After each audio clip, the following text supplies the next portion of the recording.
Decides to try some uppercuts. Watch.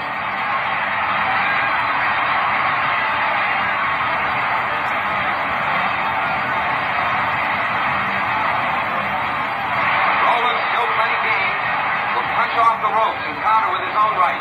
First $1 million game since the famous Dempsey Tunney long count battle in Chicago 8 years before.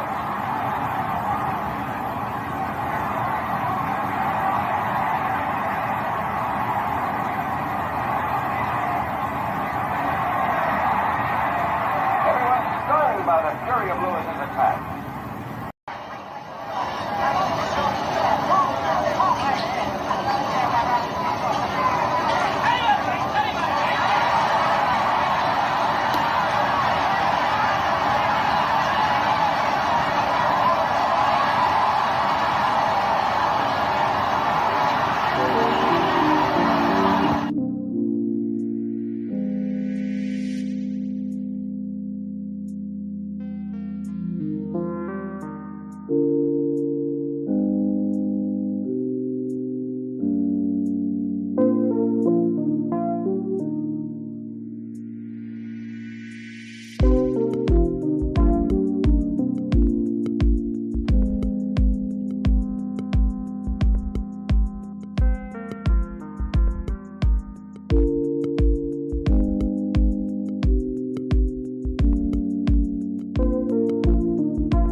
What's happening, my people? It's Gas Sports again, back for another afternoon with the family. Now, as usual, before I get started, let me give a shout out to the JBT community. It's just boxing talk. We're a group of people who just love to talk boxing. And we're always looking for others to join us. And you don't have to have a podcast. The only requirement is you just have to love to talk boxing. That's all. Miss Cass, hashtag JBT. Big Supreme, hashtag AMCFFG, Mike Mazick, Melanin Queen 27. Salute to everyone and welcome to another episode of Cat Sports, the Box Storian. Today, the sanctioning bodies in boxing. And you know what time it is. If it's Monday through Friday, 2 p.m., it's the Box Storian bringing you all that boxing history. Boxing is the greatest sport of them all. That's why we love it. Can't get enough of it. How's everyone? Tuesday afternoon edition of Cat Sports, the Box Storian. Still early in the week. We're going to talk about sanctioning bodies today, what they do, the purpose of them, their function, little history of them, and then since we're talking about sanctioning bodies titles, we're going to talk about the 5 people that's won title in the 4-belt era in 2 weight divisions today, okay? That's the GOAT was first, Clarissa Shields, remember? Excuse me. She wasn't the first woman to win in the 2 divisions in the 4-belt era. That was Cecilia Brækhus. Cecilia Brækhus was the 3rd person behind B-Hop and Jermaine Taylor. But the GOAT was the first person overall to weight. He beat Earl for welterweight undisputed. He was the 2nd fighter to be undisputed in 4-belt undisputed in 2 weight divisions. And then Katie Taylor was 3rd. Remember, her and the Monster did it a month apart. Katie Taylor did it in November last year. Then the Monster did it in December last year. He beat Marlon Tapales. And it's funny because Cool Boy had been trying to get that fight and get undisputed for so long, but he couldn't do it. But as soon as Monster got the belts, they made the fight for undisputed immediately. So, And then the last one was Ugas, remember? No, Usyk. And what did Usyk have it for undisputed at heavyweight for like a day? They stripped him immediately. But he was undisputed at heavyweight, so he was the 5th one to do it in 2 weight classes. I never understood why they stripped him. He was fighting for undisputed, the other champion in heavyweight. What trumps undisputed? So I never understood that. But anyway, Daniel Dubois has it now. He beat AJ, remember? But Usyk was undisputed in 2 weight divisions. They took his belt, but they can't take that from him because he was it. I think it was less than 24 hours before they stripped him. But that's what we're doing today. We're going to take a look at the sanctioning bodies, the big 4, because it's some other minor ones. We might touch on them briefly, time permitting, but yeah, the big 4. Talk about a little history. We still early in fight week for the big light heavyweight showdown. Everybody's talking about it. I think this is one of those fights where the casuals are interested because they've been hearing the talk, The hardcore has been talking about it so long, the casuals done caught on. They can sense when it's a big fight, So yeah, this is going to be a big one. Riyadh season. Good card overall. And it's this weekend. And it's something else big happening this weekend too. The JBT raffle. 2 big events this week, Saturday.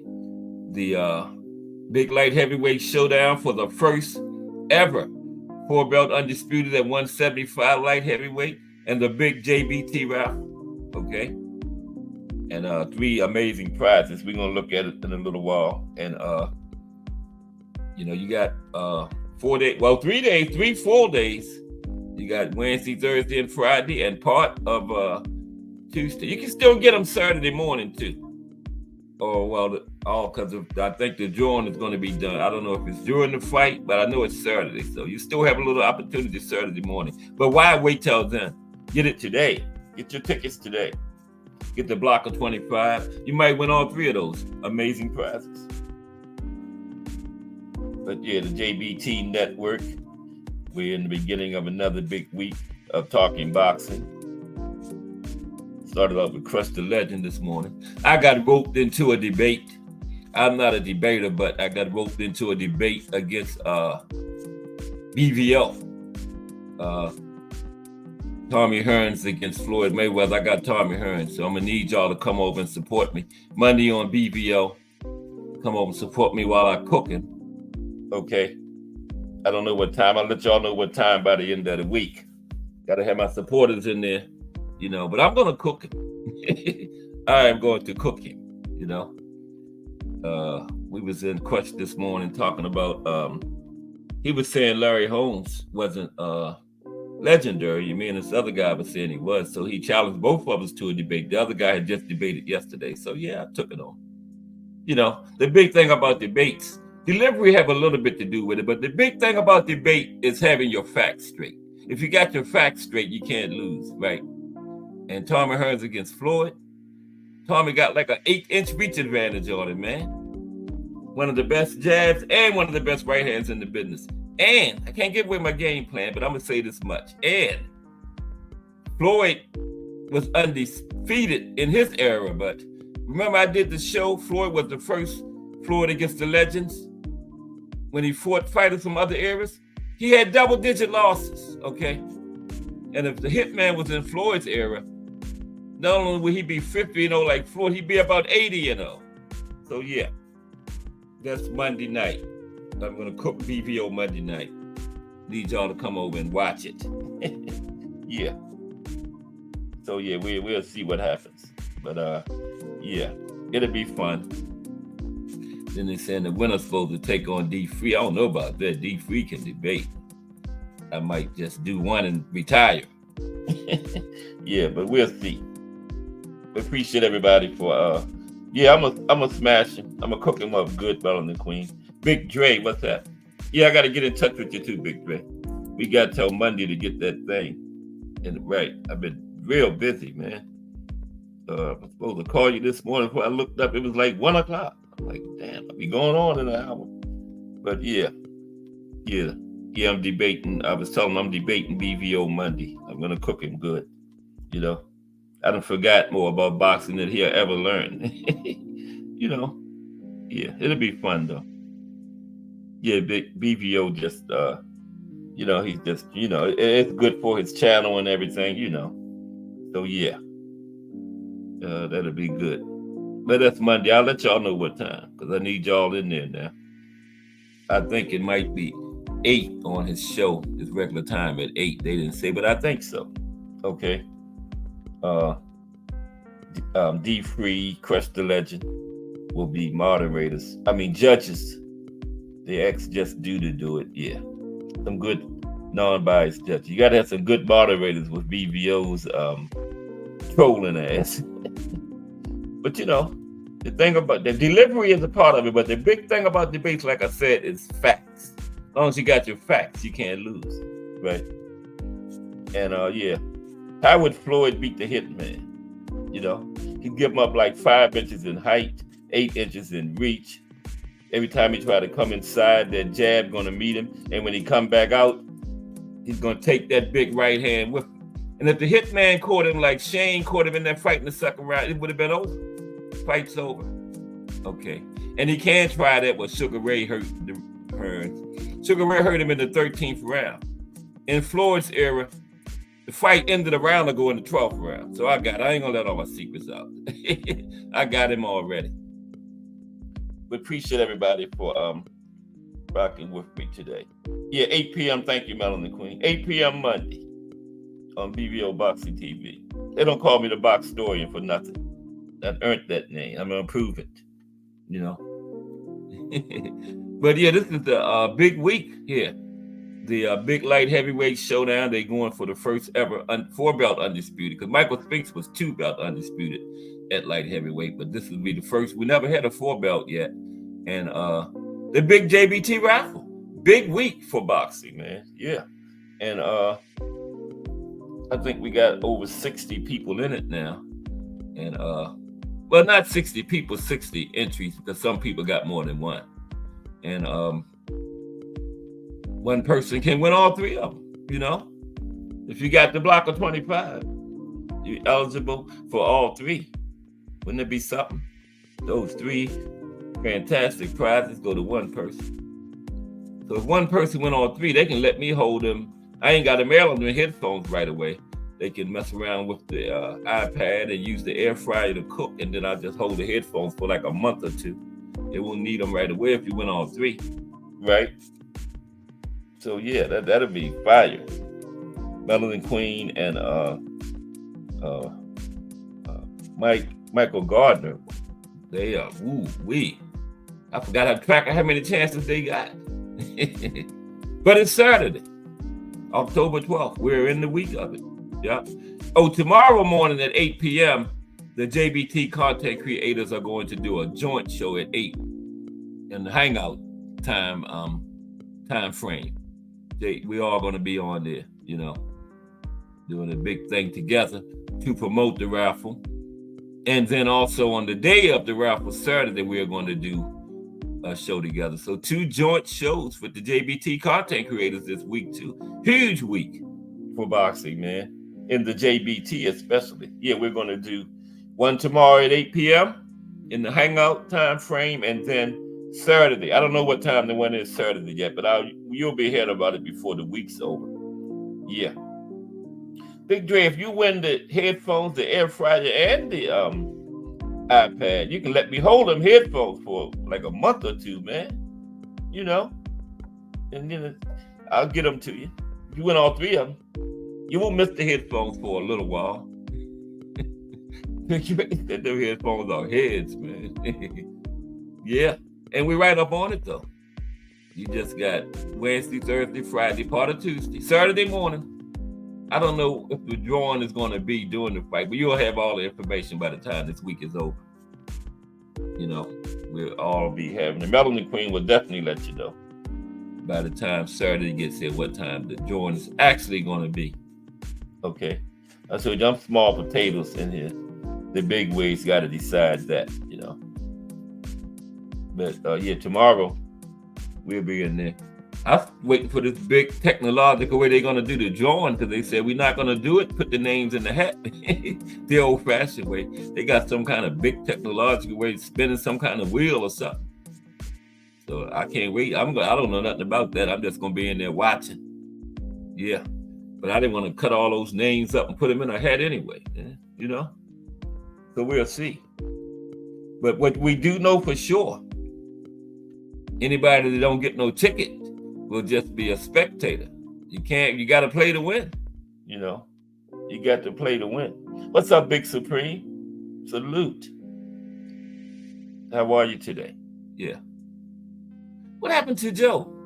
Big Supreme made me think about Joe because, he's a good boxer. He knows his history. And Joe was a good boxing historian, too. I haven't seen him in a while. Joe was always dropping historic gems in the chat. But Big Supreme done stepped right in and took over for him. Joe disappeared and Big Supreme came in. Joe, did you change your name to Big Supreme? No, but yeah, Big Supreme got us, If they both was in there, I wouldn't be able to do the show for reading their stuff, but I'm learning too, man. I am learning too. Yeah, as we go along. Like Big Supreme said, the WBA was first because the NBA changed WBA then, and I think it was like early 60s. Then the next year, the WBC came along. Then it was a wall went past. And late 70s, the IBF. And then late 80s, the other one, WBO, came in last. And the WBO didn't get recognized by the other three for like 14 years. It was up into the 2000s, 04, something like that, before the big three recognized them as one of the big four. It went a ways before they did, because they was kind of like recognizing champions that the other three didn't agree with. The IBF came in and fell right in line with the WBA and the WBC, but the WBO wanted to come in and be different. So they said, nah, we're not recognizing that person as no champion. But 2004, I think it was, the WBO became one of the big four, like it is today. Got a few minor ones. I don't know any of them, but, memory. But, we're going to mention them during the show. Then we got the Women's International Boxing Federation, USBA. That was I think that was like the same as the IBF, but we're gonna get into it. Yeah, the USBA. We got the IBO, the International Boxing International Boxing Organization. The WBF is the Women's Boxing Federation. A few minor ones, yeah, but the major four, if you want to have a big title, it's got to be WBA, WBC, IBF, or WBO. Yeah, those are the big ones. You know, I wonder what some of those belts are when you get those prospects with four belts, leaving the ring out the fight with a belt draped over their shoulder. You know, that's crazy, man. But I've seen it. Like Shushu. What Shushu got like 7 or 8 fights, something like that. He had 2 belts after his last fight. What belts are they? A prospect. The prospect belt? Man, I don't know. But I guess they still got to pay sanctioning fees, right? If they got a belt to somebody. And them prospects, I wouldn't want a belt because I'm not making no money for anybody to be taking a percentage of my bag. I don't want no belt yet. No. They get a certain percentage. Then you got to pay your trainers and your managers and all those other people. Your entourage, you know. Your boys that you brought with you. So no, I ain't got no money to give no sanctioning body. Not yet. But this is our sport we love, boxing. Regional titles. Okay, yeah, Big Supreme says regional titles. Did they pay sanctioning fees for those 2, Big Supreme? I guess so. It's a belt, right? I guess so. Yeah, regional titles. Yeah. Appreciate you, Big Supreme. Yeah. But we know the big 4 is we're going to talk about today. The WBA, which was first. WBC came in, IBF, and WBO, World Boxing Organization.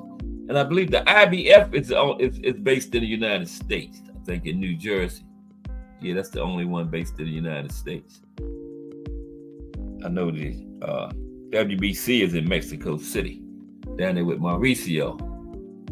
And WBA, is that Philippines, Panama? I can't for sure. It's going to be in the show. But I know the WBC is Mexico and the IBF is New Jersey. I think it's Patterson, New Jersey. That's the only one that in the United States. I think Daryl Peoples is still the manager. WBO is Panama. Thank you, Big Supreme. And the IBF had a big scandal back in the 90s, 2000s. Yeah, the president went to prison and his son. Yeah, Bob's father was involved. Bob's father testified against him. Bob's father said he had to pay to get his fighters ranked.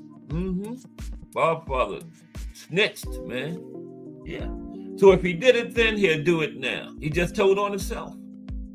He said he had to pay money to the sanctioning body to get fighters ranked where he wanted them. And if he did it then, he's doing it now. It ain't like you stopped because he was like 80 then.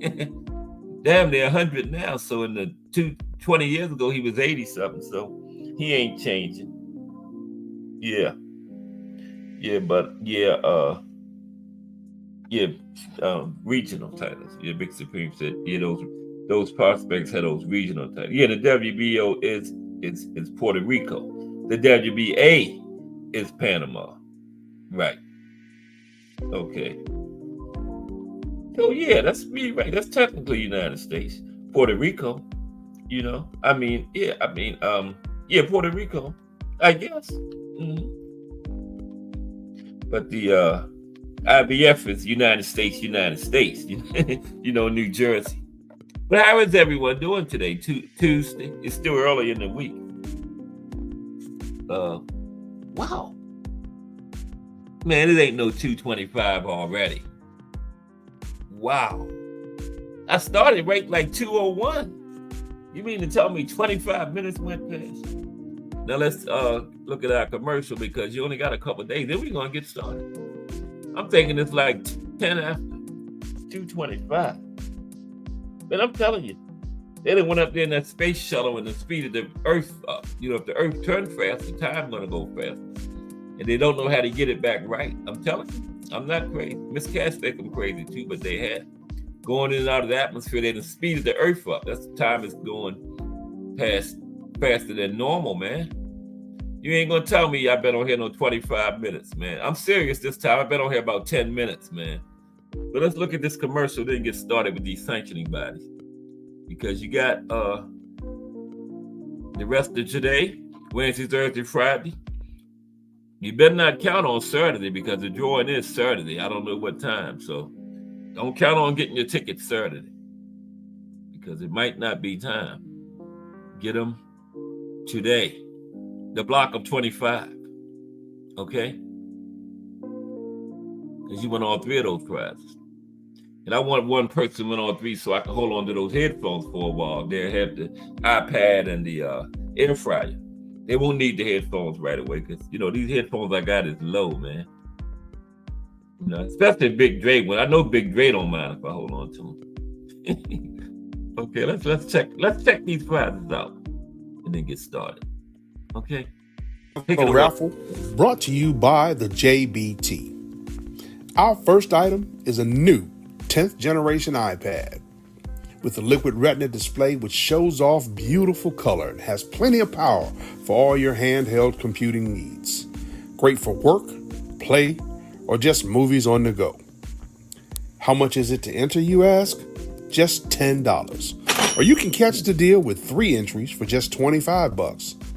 It's easy to enter. Just cash app your entries to $JBT Network 1. That's $JBT Network 1. Our second item is a set of Kenichi Bear Bluetooth noise canceling headphones. Great for gaming, movies, or travel. As the second prize in this great raffle.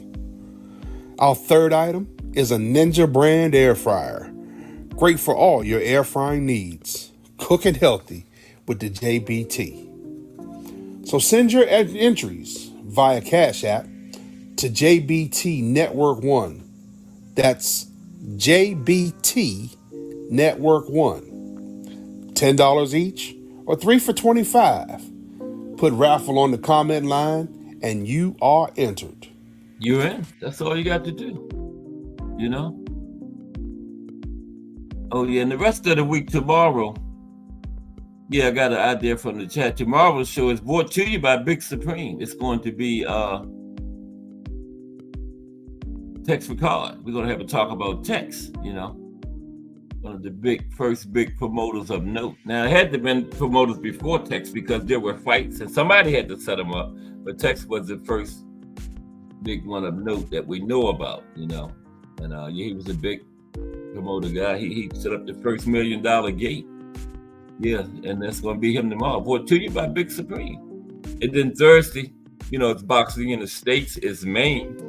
We're going into the second half of the alphabet now, Maine. Maine, remember, was where the Phantom Punch fight was at between Liston and Ali. Liston went down. People in the front row. And guess what? The people in the front row didn't see the punch. And Liston and Ali didn't even see the punch. The Phantom Punch fight. That was in Maine. So we're going to talk about that Thursday. And then Friday, it's the life and career of Harry Grieve. Big time fighter from the 20s. I think he went from middleweight all the way up to heavyweight. We're fine on Friday. Bruce Gas, Boxing, Jazz, and more in the building. Yeah, Harry Grieve. I believe Harry lost 1 fight in his career. We'll find out Friday. I can't remember what happened 5 minutes ago. I can't remember that. But it's Harry Grieve, legendary. He did most of his best work at middleweight, but he went all the way to heavyweight. But salute Bruce Gas, Boxing, Jazz, and more. We're going to touch on sanctioning bodies today, and then we're going to touch on since we're in sanctioning bodies, we're going to touch on the 5 fighters that had all the titles. 4 belt undisputed in 2 weight divisions. There's only 5 of them, The Goat, Bud, Katie Taylor. Yeah, 2 women. Katie Taylor, the Monster, and Usyk. Did I say Usyk? I always say Ugas instead of Usyk. Usyk, the heavyweight. Yeah. Ugas wasn't even undisputed in 1 weight division. Is he retired or is Ugas still fighting? I think his last fight was Barrios, right? Yeah, Barrios beat him up. Like Barrios. What happened with Boots? Is he fighting Kern? I wanted to see Barrios in Boots. Barrios would take the smoke because Barrios doesn't duck anyone, man. Yeah.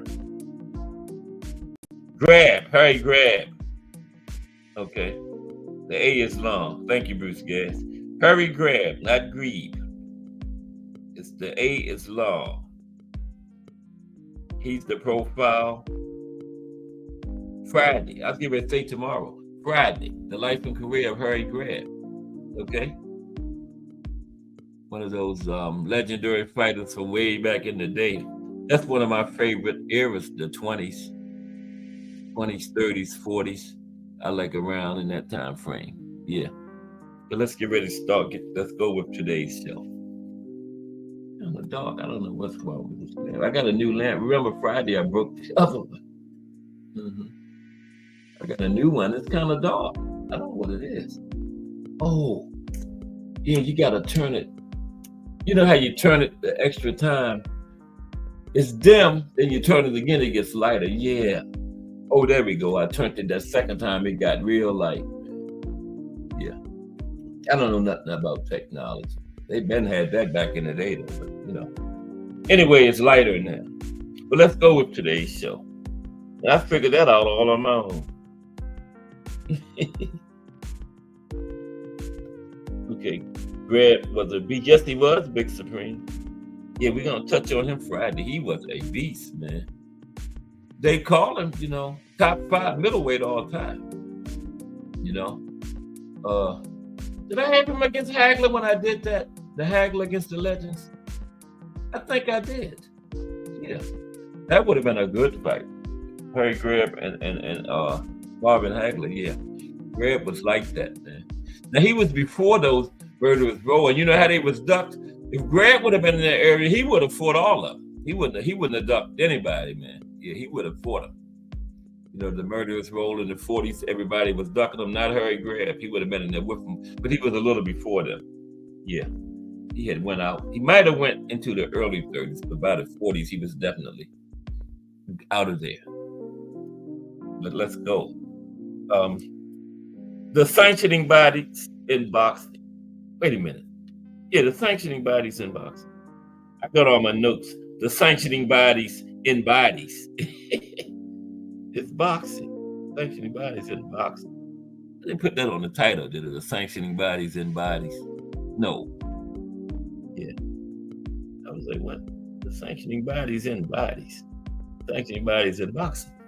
Yeah, there we go. Okay, hope everybody's having a good day. It's, what is it, Tuesday? Yeah. Super middleweight. Yeah. Yeah, and we didn't even have it then, Big Supreme, but you are 100% right. He was big. Harry Grab was against the supers. Ben Eubanks, Ward, McClellan, etc. I should have put him in the Canelo one, you know, but I didn't, but I should have. At 168, him and Canelo. Yeah. Yeah, if he was in this era, he would primarily be 168. 100% right, Big Supreme. Good point. Yeah. Yeah. But he had these getting squeezed down to 160 because, you know, I think 168 started in the late 60s, right? Somewhere around in there. Late 60s. Matter of fact, I think 168 started in 1968. 68 started in 68. Yeah. I believe it did. Ain't that something? 68 started in 68. Let me get started. I told you these boxing stories. Bruce Gas and now Big Supreme. If Joe was in here, I would never get to the show because I would be reading everything. They dropping them gems. They keep dropping in there, man. Yeah. That would have been good, though. Ben Eubanks. Any of them. Ward. Oh, yeah, Ward. Woo-wee. Harry Grab and Ward. Yeah, McClellan. That would have been fire. Yeah. Yeah, you could make a lot of matchups. I don't know why I didn't put him in there when I had Canelo. Yeah. That would have been a good one at 168. But, yeah, Boxing Sanctioning Body is an organization that governs professional boxing matches, ensuring the safety of the fighters. Wait a minute. Yeah. ensuring the safety of the fighters. And I lost my spot. Yeah, ensuring the safety. Let me start over. A boxing sanctioning body governs professional boxing matches, ensuring the safety of the fighters and establishing rules for the sport, right? They awards championship belts. Sanctioning bodies award belts and titles to the best fighters in each of the 17 weight classes. Establishes rules. Sanctioning bodies create and enforce rules for the sport. And they assign judges and referees, not the promoter. Sanctioning bodies, right? Oh man, there's my glasses. I got the wrong pair. Told you I'm a minor. Fred Sample had like 20. I got 4 pairs. But there they are. Yeah, they assign the judges, referees and judges. Yeah, sanctioning bodies assign their own judges and referees for each match. Requires drug testing. Sanctioned matches require drug testing to screen for performance-enhancing drugs, PEDs, right? Supervises events. Sanctioning bodies supervise events and ensure they are conducted in accordance with the rules, right? Now, the 4 major sanctioning bodies are the World Boxing Association, WBA, the World Boxing Council, WBC. This is the order they came into existence. The International Boxing Federation, IBF, and the World Boxing Organization, the WBO. Okay? Sanctioning fees are usually around 3% of a fighter's purse. Okay? Usually around 3%. But are capped at around $250,000. Now that I know that they have a cap on them, okay, around that. So when once like a Canelo or a Tank, they probably get less than 3%. But there is a cap on the purse. Now, the World Boxing Association was founded in 1921, and the WBA is the oldest of the major sanctioning bodies, and they award a regular and super title. Now, the World Boxing Council, the WBC, was founded in 1963, and the WBC is considered one of the most prestigious sanctioning bodies and awards 4 titles for each division. Yeah, Mauricio, that's where that nonsense come in. 4 titles in each division. Okay, ridiculous. How can you have 4? Only one can be the best, Now, the International Boxing Federation, yeah, okay, IBF. Founded in 1977, the IBF uses an elimination belt system to determine the top 2 contenders in each division. And we're going to go into these sanctioning bodies all more in depth in a minute, okay? Just briefly touching on them right now. And the World Boxing Organization, WBO, that was founded in 1988. The WBO was fully recognized as a major world title not until 2004. Like I said, that's 16 years before the other 3 recognized. Right, 2004. Okay? Yeah, 2004. Wow. Made them go for a minute. Okay? So now we're going to get ready to go into them a little bit deeper now. All of these sanctioning bodies. Okay. I think, yeah. Okay. Now, one thing that makes boxing a unique sport is the many sanctioning organizations that govern the sport. Like football and basketball and baseball have the commissioner. But boxing isn't like that. They don't have just one commissioner. They got these. That's what makes it unique. They got 4 different organizations over everything, right? Like I said, WBA, WBC, IBF, and WBO. There are the 4 major ones. Now, each organization has its own titles for the 17 weight divisions, right? And with so many different organizations and belts being handed out, Figuring out which titles are prestigious and which ones aren't can be confusing. So today, we will closely examine how the different governing bodies in boxing work and which belts are universally viewed as being the most prestigious, okay? Yeah, today we're gonna figure this thing out, okay? More people need to be over here listening to this, you know. But, you know, hey, they will eventually. I'm going to have 40, 50, 100 people in here one of these days. They'll learn. Okay. Now, I was checking the chat. Okay. Okay, now, the history of boxing. Now, championship boxing dates as far back as the second half of the 19th century, when John L. Sullivan became the first man to be called a world champion. He was the last bare knuckles champion, too. Last bare knuckles champion, first glove champion. And at that time, there were no official sanctioning bodies, but Sullivan still gets the honor of being the first boxing world champion. Now, the first officially sanctioned boxing world title went to the legendary Jack Dempsey when he defeated George Carpenter in the championship finals in 1921. And guess who promoted that? Tex Rickard, who we're going to talk about tomorrow. He promoted the first officially sanctioned boxing world title, old Tex.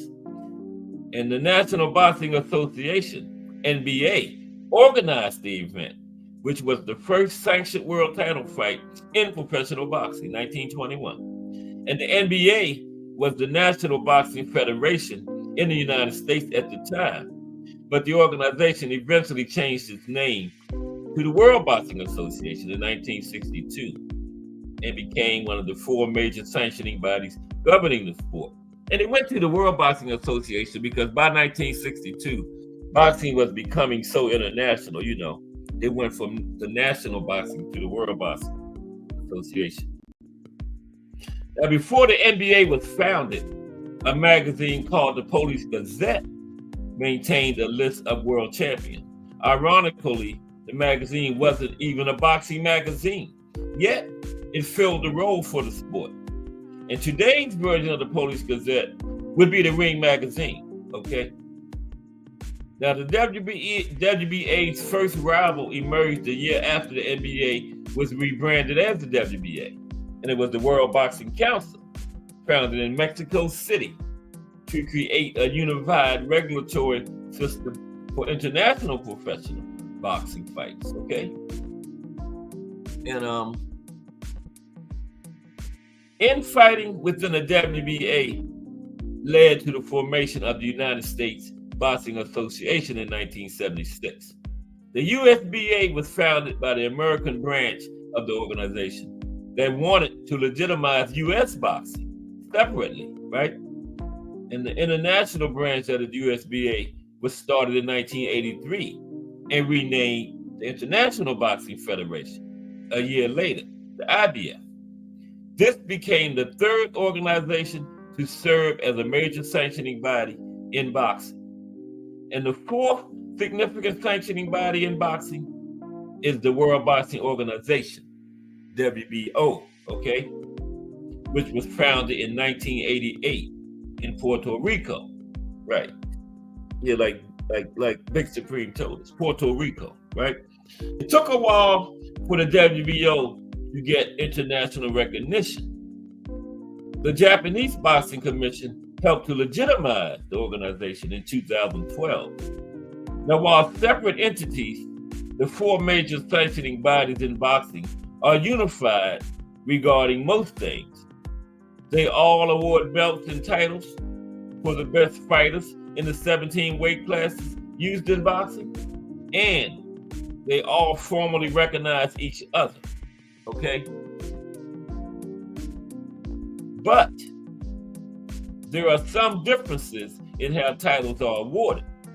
For example, the WBA has 4 titles awarded to champions: interim, regular, super, and gold. This approach is unique to the organization since most sanctioning bodies only have one main belt for each class.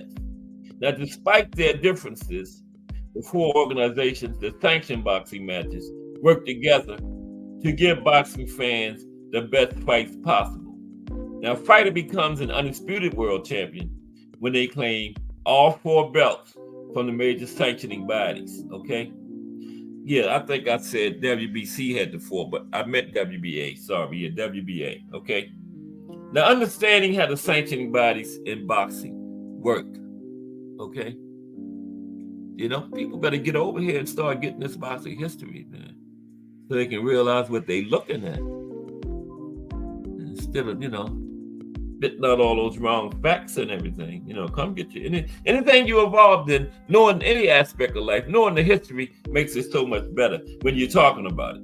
It helps you to know what you're talking about, because a lot of people will sit there and talk and say things wrong because they have no idea what they're talking about. They don't know the facts and history.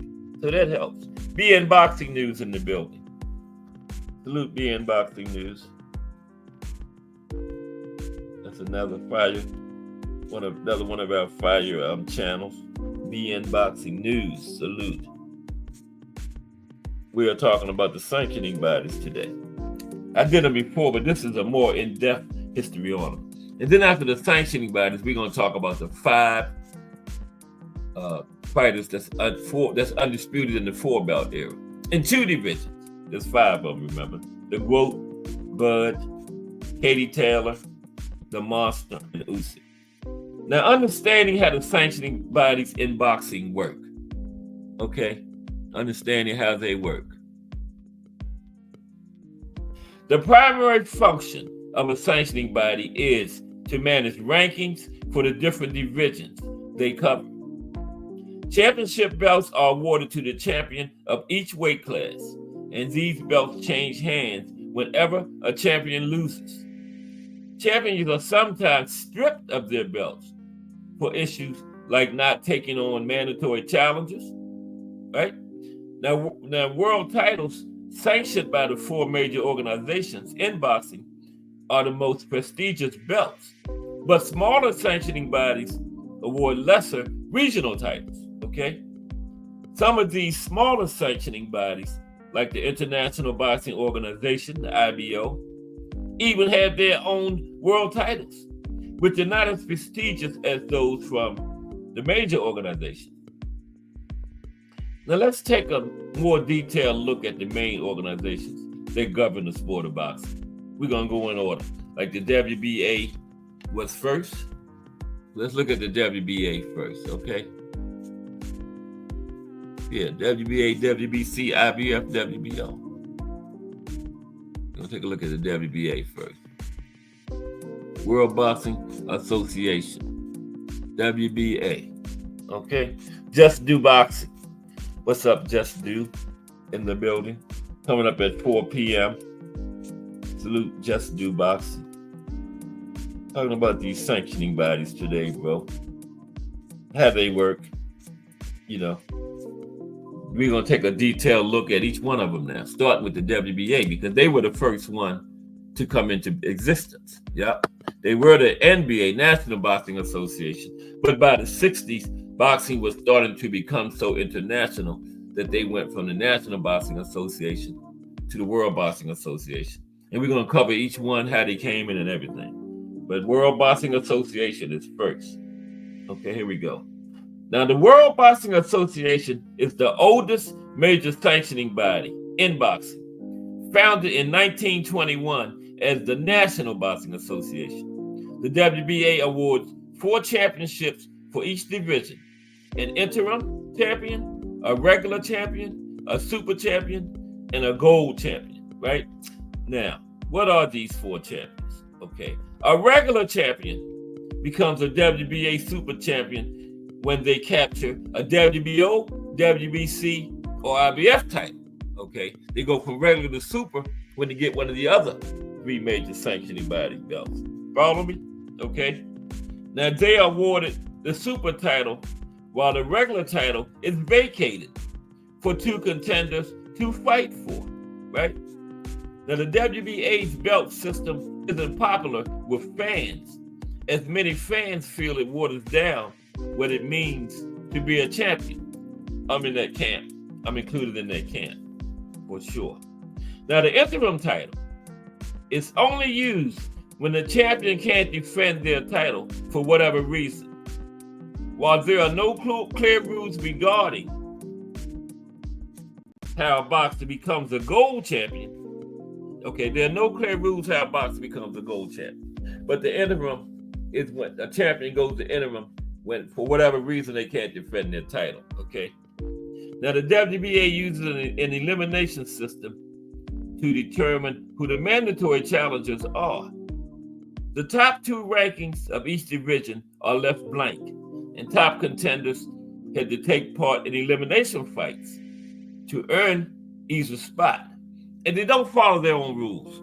Remember, Barroso fought the guy from England in the elimination fight in the WBA and knocked him out, but he never got a title fight. Okay, so they don't follow their own rules, but that's how they're supposed to work. The winners of these elimination fights become the regular champions, mandatory challenger. And Barroso never became, Rolly was the regular champion at that time, but I don't think Barroso ever became his man. He never got the fight, right? So that's how it's supposed to. If it worked like it was supposed to, Barroso would have got that fight with Rolly instead of Pitbull. Pitbull wasn't in no elimination fight. Barroso and the guy, I think his name was Davis, from England was, and Barroso won it.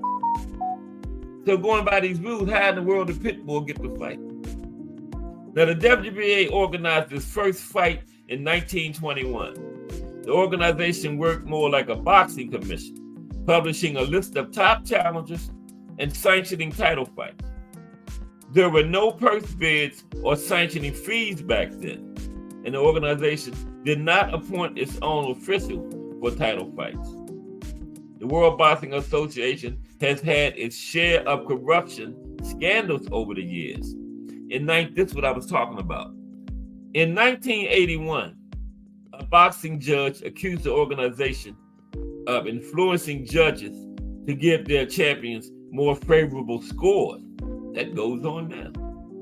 And the judge also claimed he received bribes from the organization to influence fights. Things got even more scandalous when top-ranked promoter, the Bob Father himself, claimed he had to pay WBA referees to get more favorable outcomes for the fighters. And you're still doing it, Bob Father. He just told on himself. He was about 80 then. So if he was doing it then, he's still doing it now. Admitted he was paying the referees. Okay? In black and white, the Bob Father. He even testified. And I forgot who it was. The president of the IBF and his son went to prison back then. But let's look at the WBC, the green belt, okay? The World Boxing Council. Let's take a look at how they work, okay? The World Boxing Council, or WBC. Now, the World Boxing Council is commonly regarded as the most prestigious sanctioning body in boxing. The organization was founded a year after the WBA was founded in 1963. Now, the WBA had been in existence since 1921, but it was the NBA. It went to the WBA in 1962, and that's why they say the WBC was a year later. It was founded in 1963. And the WBC has been responsible for some of the highest profile fights in boxing history, including the Fury vs. Wilder trilogy. Now, many boxing experts view the WBC champion at any weight class as the true division champion. Not necessarily. I don't. The WBC has 4 titles for each division. The diamond belt, okay, they do have 4. The diamond belt, the silver belt, the eternal belt, and the regular belt. Now, the diamond belt is typically awarded to the winner of historic fights. For example, Floyd Mayweather was awarded the diamond belt after his super fight against Manny Pacquiao.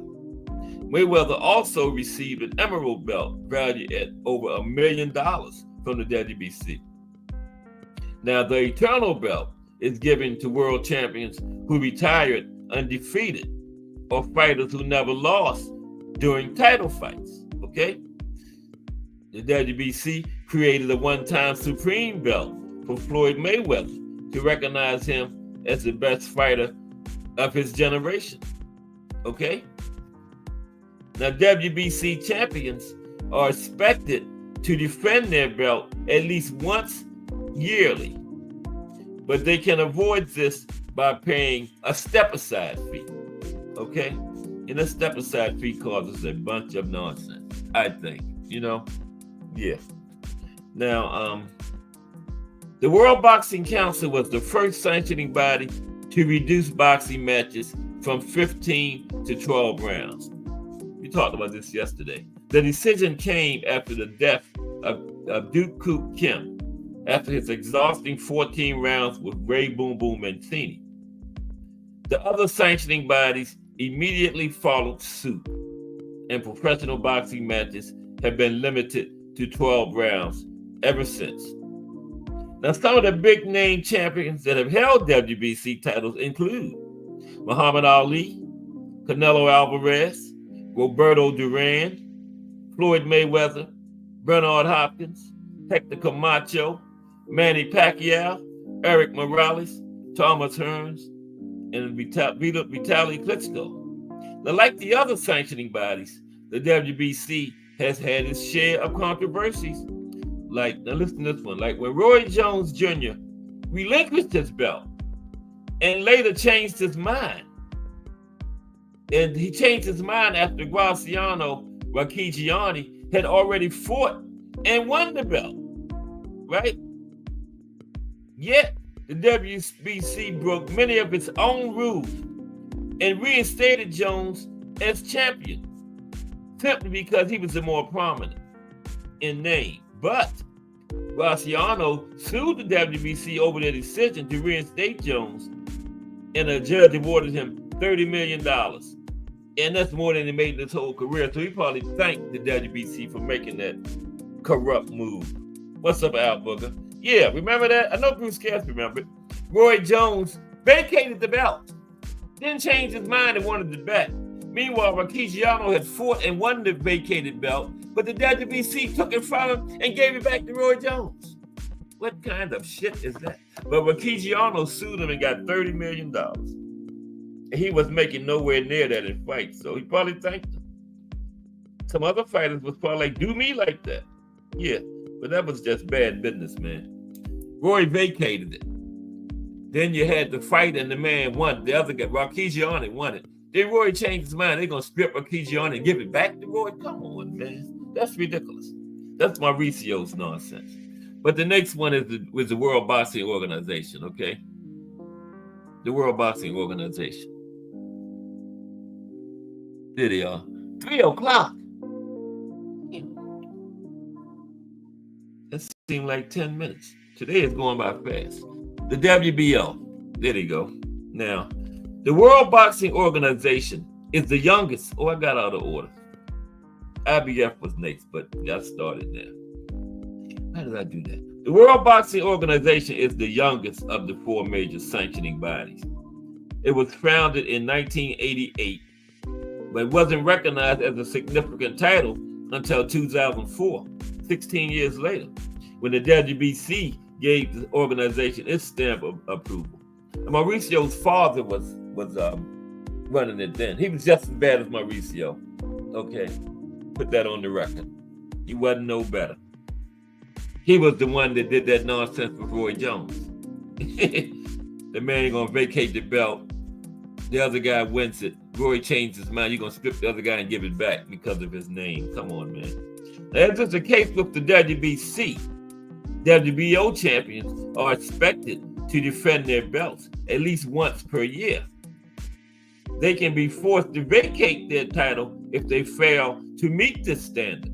Okay?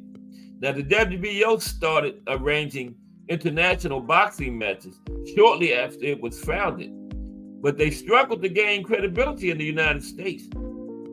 Some of their heavyweight champions even relinquished their belts to pursue better options with the other sanctioning bodies, okay? Even the Ring magazine, the official magazine for boxing, didn't recognize the organization at first.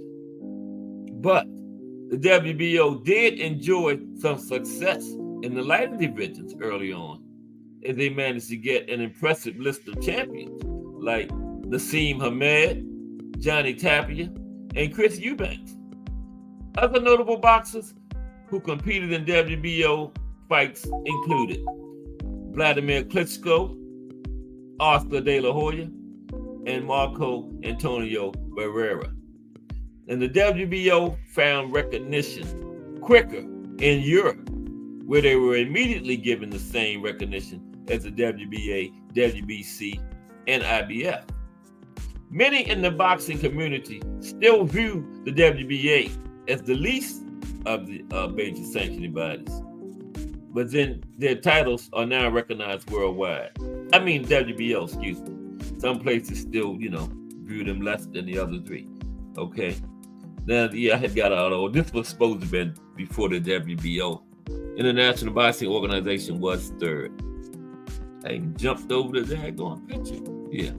IBF. This was before the WBO. I'm sorry. I got out of order. I don't know how I did that. Okay. Salute Al Booker. IBF.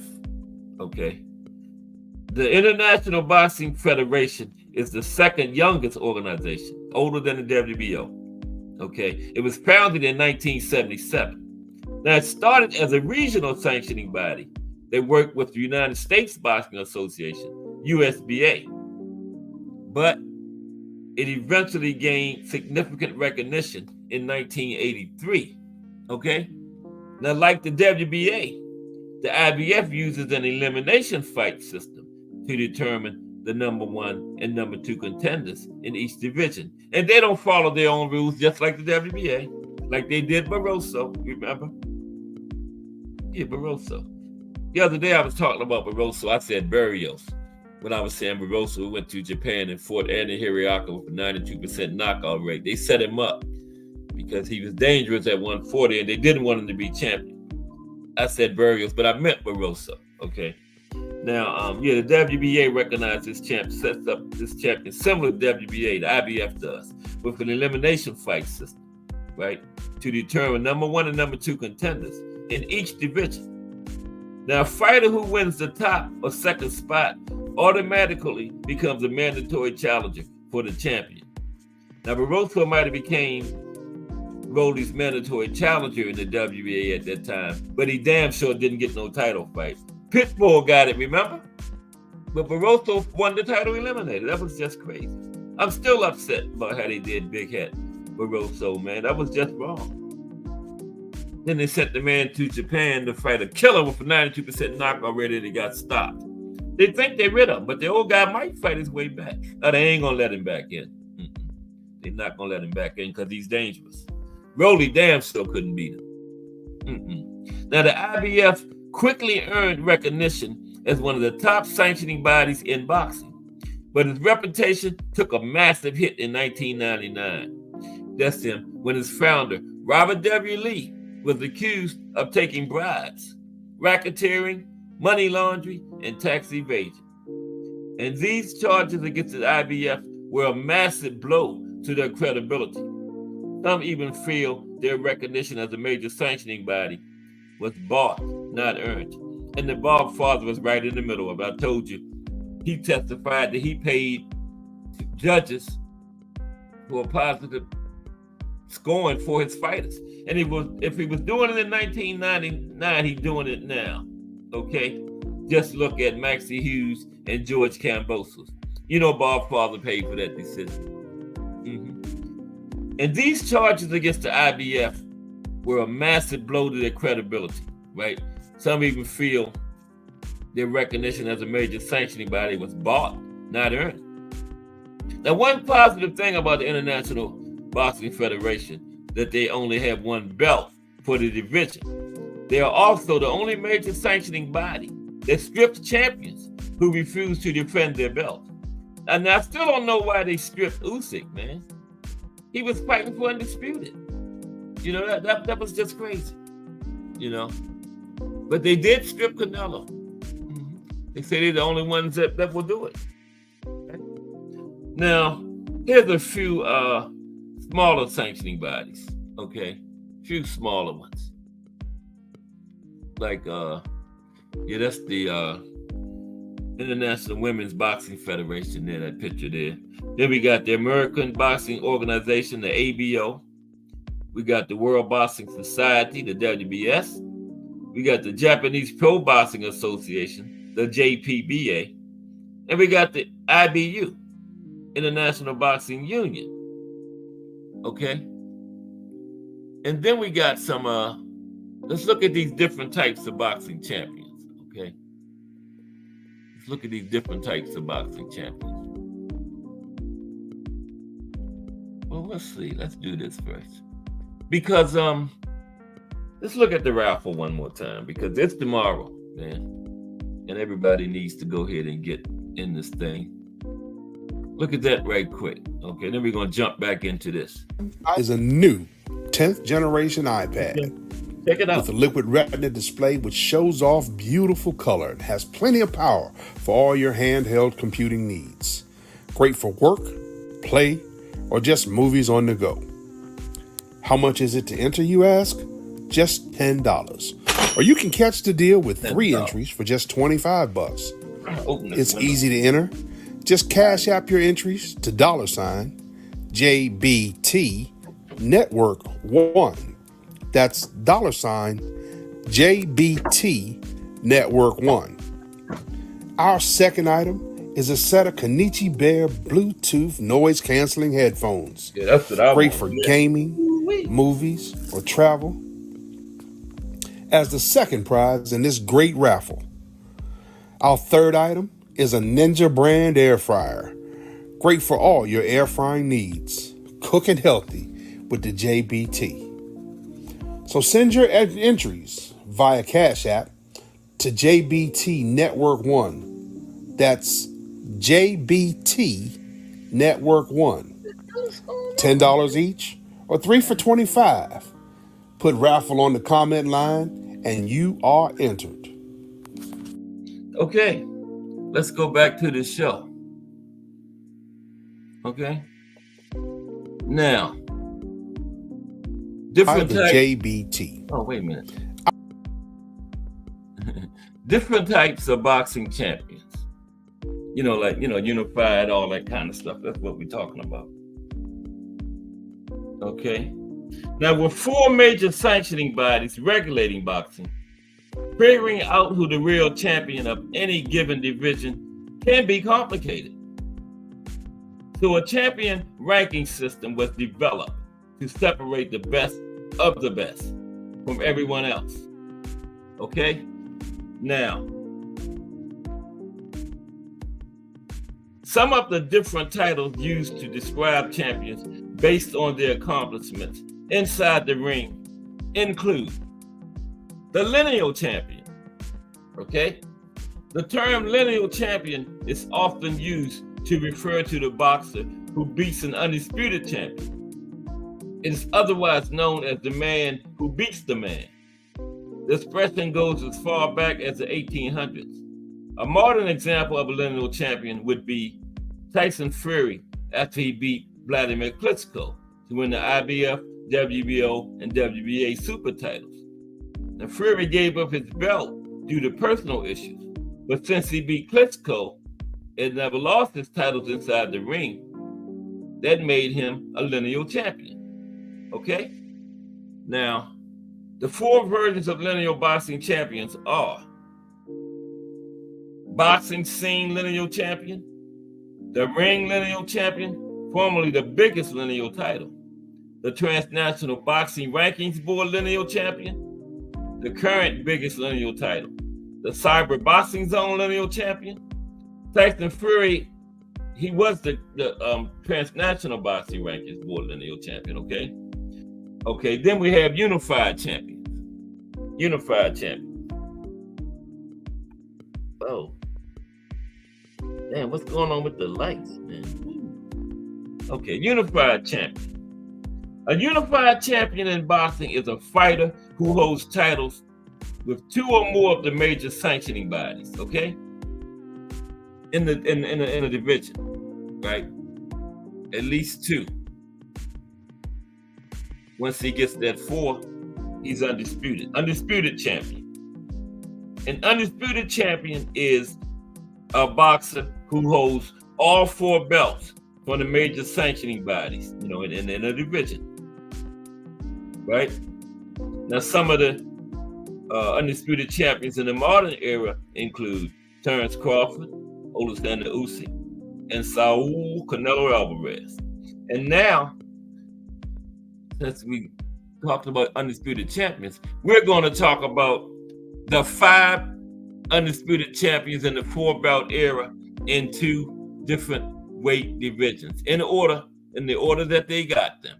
Okay, it's 5 of them that undisputed in 2 divisions, right? We're going to talk about them in the order that they got their 2nd division. Okay. Now is when I should have did the commercial. I'm trying to get this up, but whoop, there it is. Now the order they got them. Okay. First was the GOAT. Remember, the GOAT was the first one to become undisputed in 2 weight classes. She wasn't the first 4-belt undisputed, but she was the first 4-belt. She wasn't even the first woman to be 4-belt undisputed. That was Cecilia Brackes. Cecilia Brackes was 3rd overall behind B-Hop and Jermaine Taylor. But the GOAT was the first fighter to be 4-belt undisputed in 2 weight divisions. Yes, she was. And that went to her big ass head. That's when she started acting crazy. Talking that nonsense about she the best thing since sliced bread. She can beat men and all that stuff. How about she can beat Ryan Garcia? Ryan hit her with that left hook. He might, not the hospital, he might put her in the damn morgue, man. He might put her ass in the morgue, okay? But Clarissa Shields, she was first 4-belt undisputed in 2 divisions. Now, eccentric and skillful, Clarissa Shields is must-see TV for any fan of women's boxing and for any fans of Boxing 101 as a whole, right?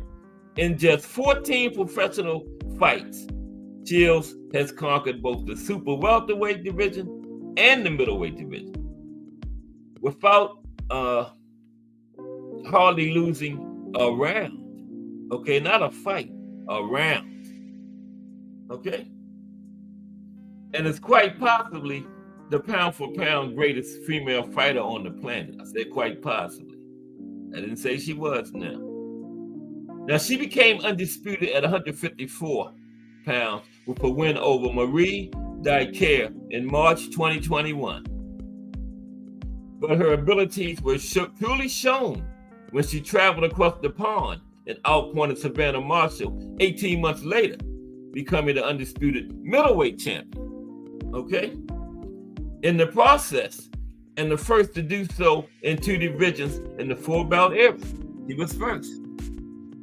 Now, although the Marshall fight appeared close on the cards, it was nothing less than a harshly scored masterclass delivered by Shields. But the lack of a talent pool outside of Marshall in those divisions means that it would be tough for Shields to rank any higher, Okay. Yeah, she historically among the women.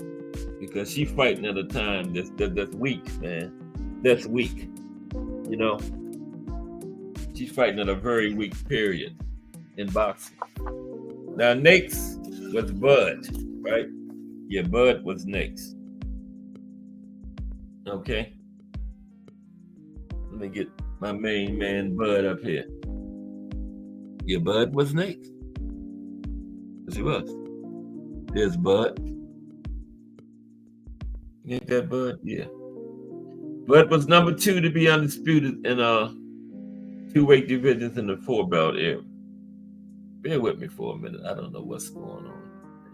Damn. No one don't do this to me.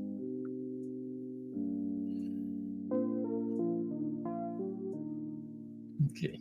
I'm gonna get it. Bear with me. Been here this long, don't leave. Yeah, Bud was number 2 though. Here we go. Terrence Bud Crawford. Now, Terrence Crawford has proven himself to be worthy of superstar status, putting himself into the conversation as one of this millennium's most impressive, slick, and ruthless fighters, right? Bud first conquered the super lightweight scene with wins over Thomas Dulorme, Victor Postol, and Julius Ndongo. But it was his run at welterweight that will live longer in the boxing fans' memory. A win over WBO champion Jeff Horn in his 147 debut kickstarted his life at the weight in style, and Crawford would defeat the likes of Amir Khan, Kell Brook, and Sean Porter in the years that followed. Crawford made 6 defenses of the belt before finally landing the long-awaited undisputed clash with his rival, Earl Spence Jr., and entered the ring as the underdog. Yes, he did. But on fight night, it was nothing short of a brutal beatdown. Crawford got after Spence from the opening bell onwards and battered the unified champion from pillar to post before stopping him in the 9th round in one of the most impressive displays in recent memory. Yes, it was. That was very impressive. Okay. And then next was Katie Taylor. Yeah, KT was next after Bud. She was number 3. Yep. Her and the Monster got it a month apart, remember? Katie got it in November 1983. 2023, she got her second one. And remember, Monster got his second one in December 2023, remember? Yeah. So yeah, he was next. Katie Taylor.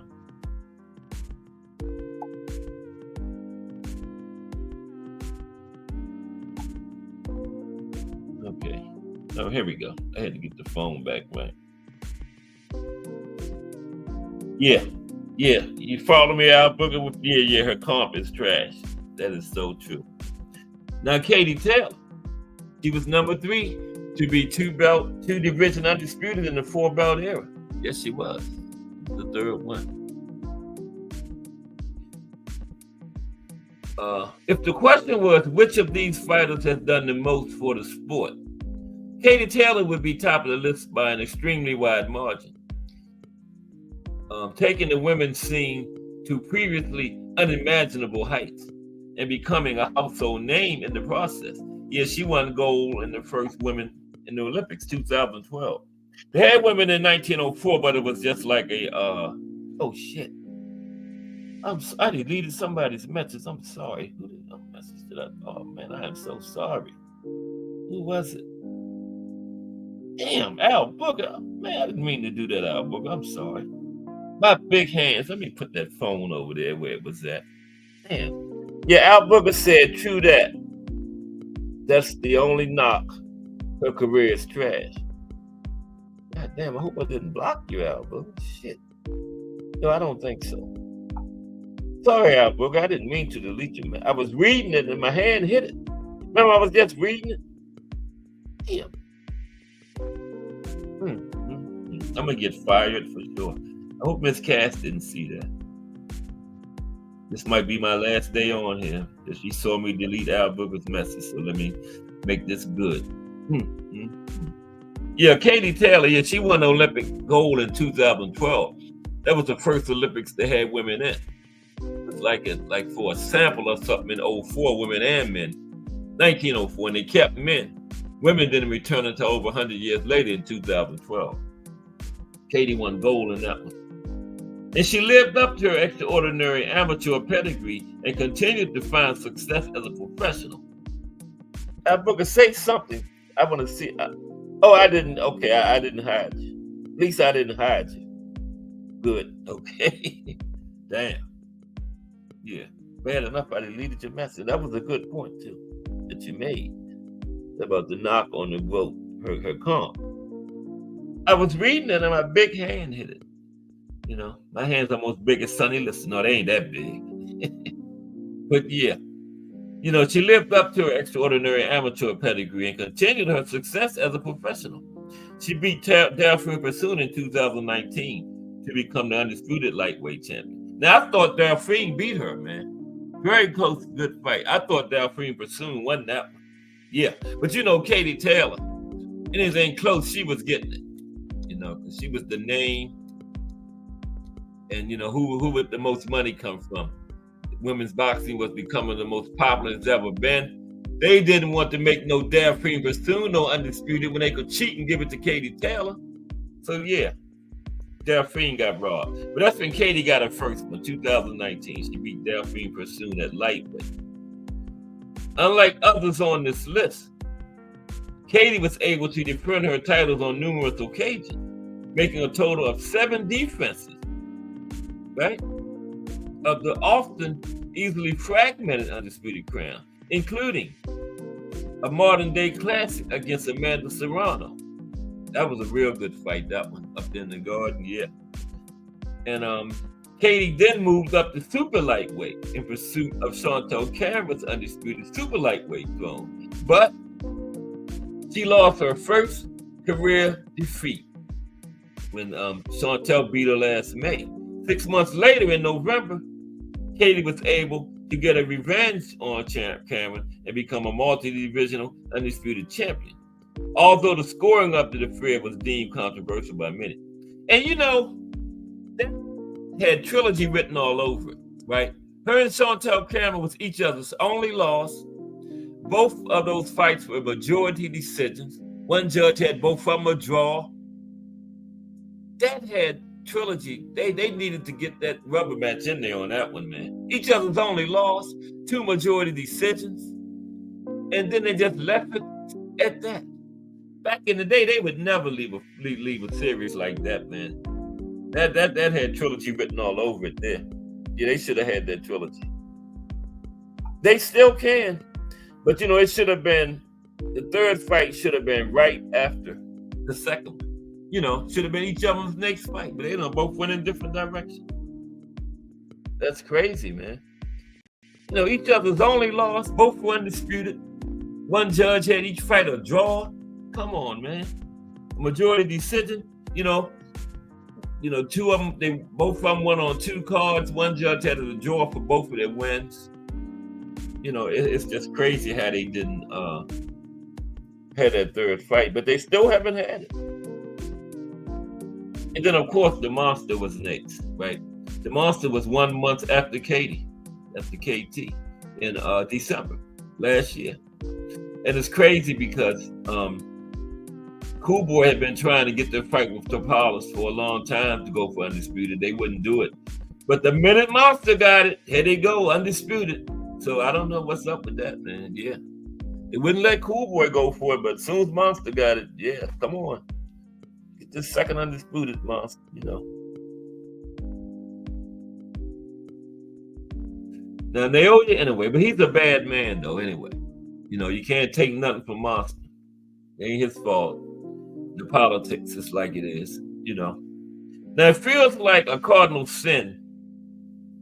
Okay. Oh, excuse me, I'm reading the wrong thing.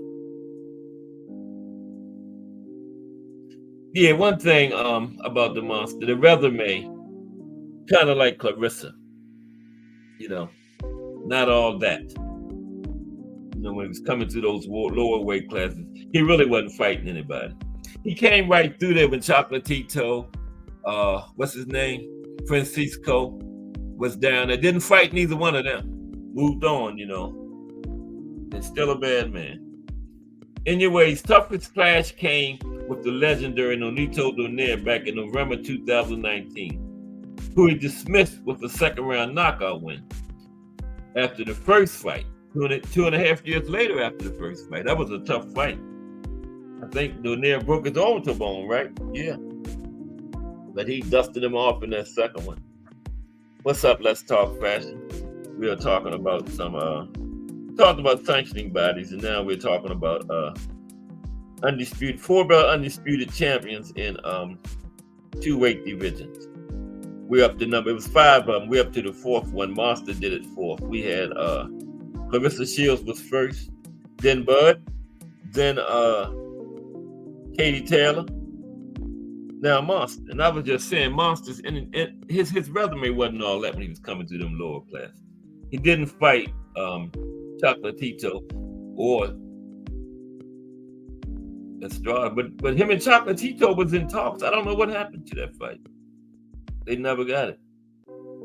Okay? Come on. Okay. Equipment failure. And when he beat Donet, that made him a 3-belt unified champion and set up a showdown with Paul Butler. This was at 118, bantamweight. And Butler just was trying to survive in his undisputed bantamweight fight against Monster. He was trying to make it the distance, but he still got stopped in the 11th round. Okay, so that gave Monster his first undisputed at 118, bantamweight. Then he vacated his belt and moved up to 122, where he faced the undefeated poster boy of the division, Stephen Cool Boy Fulton, for the unified WBC and WBO titles. That wasn't for undisputed. He was just going for Cool Boy's 2 belts. The Pilots had the other 2, who they wouldn't let Cool Boy fight for undisputed, but as soon as Monster got him, they made it. You know, just all of a sudden, undisputed was all in agreement then. I don't know. But in what many deemed to be a 50-50 fight, before the fight, it turned out to be a slaughter. Same week as Earl and Bud, remember? Turned out to be an absolute slaughter, man. Fulton was nailed with a combination before being stopped in the 8th round. D-Manny anyways claimed to the pound-for-pound throne. Yeah, I felt that all the way over here. But I think it was a stab jab to the body. Then it was a right cross, left hook, or either a left hook, right cross. I forgot that. I know the stab jab was first. Yeah, then the right cross, then the left hook. He just, But Cool Boy got up. I don't know how he got up. I almost went down watching it on TV. But I was so glad that referee stepped in there because Monster was getting ready to stop Cool Boy. Cool Boy was getting ready to go to sleep, man. And I like Cool Boy, but I don't know how he got up from that, man. But yeah, Monster became unified at 122 after that. And then he fought Marlon Tapales, right? 5 months after the Cool Boy fight. And he knocked Tapales out to become undisputed super bantamweight title holder. That was his second one in the 4-belt era, right? And anyway, is now recognized as one of the faces of boxing and is rightfully considered to be a global superstar. Although to truly emerge as the greatest fighter of this 4-belt era, there's a feeling that Inoue must replicate this form in the featherweight division. And at 30 years old, he still got plenty of time to do so. We ain't gonna see him in no Tank though. Y'all can forget that. It's just too much got to happen to get that fight. Tank is at 135. First of all, who says Tank wants to even come down to 130? Anyway, it's 30. What is Tank? 28, 29? A few years got to go by, man, and I just don't see it. I just don't see that fight happening, right? And then finally, the last one to get 2-belt undisputed was Usyk. And they stripped, Usyk kept him for like a couple of hours. They stripped him fast. I still don't know why. What trumps undisputed? He was going for undisputed. I don't know why Usyk got stripped, man. It was crazy. Yeah, Monster vs. Bam is more realistic than Monster vs. Tank. Good point, Remo. Yeah, that's what I say. Let me get my hands away from that phone because I already deleted Al Burger's message. Okay, yeah. Inoue vs. Bam is much more realistic than I didn't even put Inoue's picture up there. Katie Taylor neither. There's Katie Taylor. I did her after Bud. Damn, I'm lunchy. And there's Inoue. Beautiful pictures too. I didn't put him up there. Yeah, there was the GOAT was first.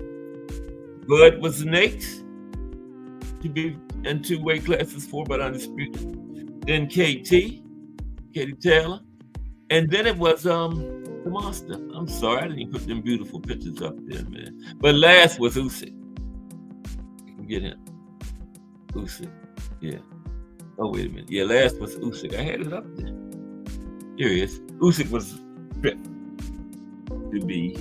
And they took it from him fast, but he had it. They can't take that from him. He was undisputed in 2 weight divisions in the 4-belt era.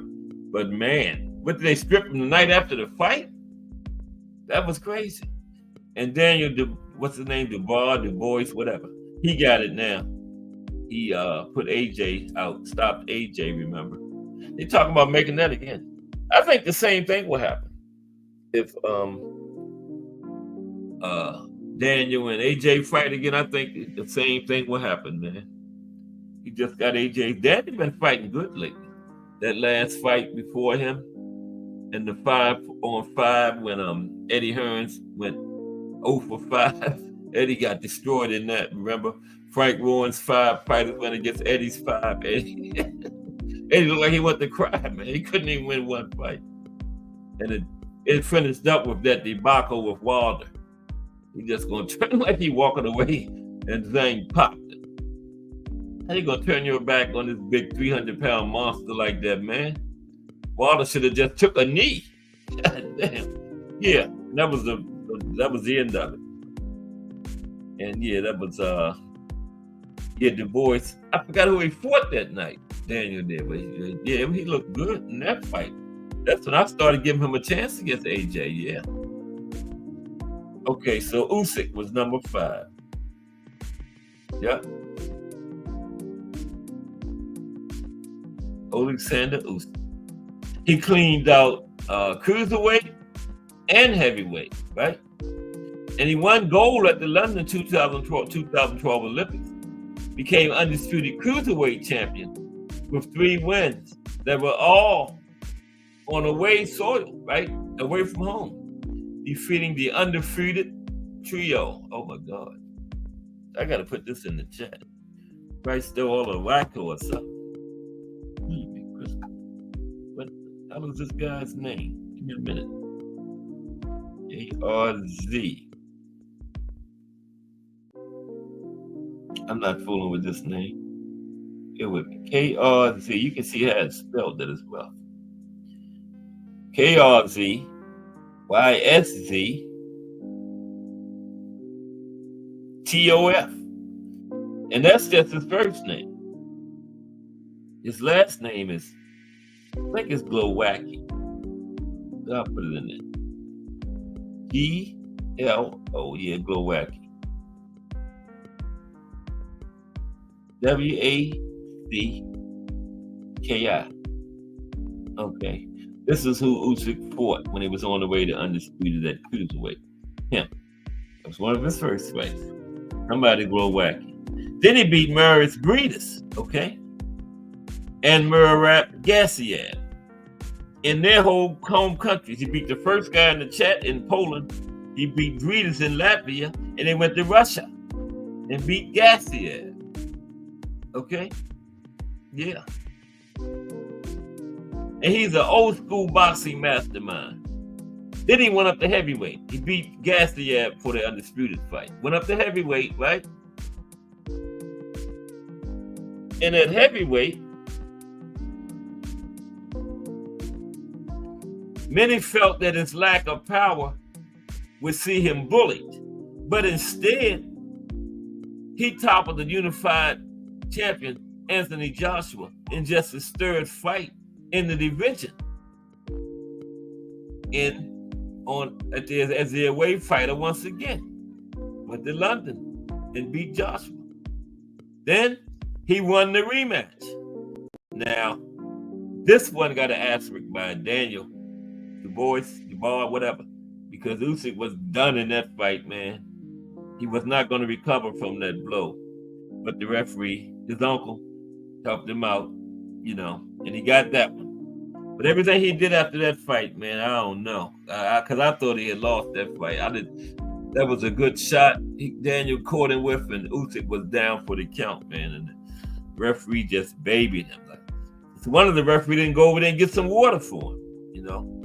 But they gave him the win, so then they had the historic battle with Tyson Fury. Overcame a 40-pound weight at disadvantage and a 6-inch height deficit, put an end to both the undisputed record and reign of the Gypsy King. He was at a big reach at disadvantage too, I think. And everybody thought Fury was going to be Usyk's kryptonite, but he wasn't. Usyk got him out of there. Then there you have it, man. Yeah, we had the boxing sanctioning bodies work, and the 5 people that's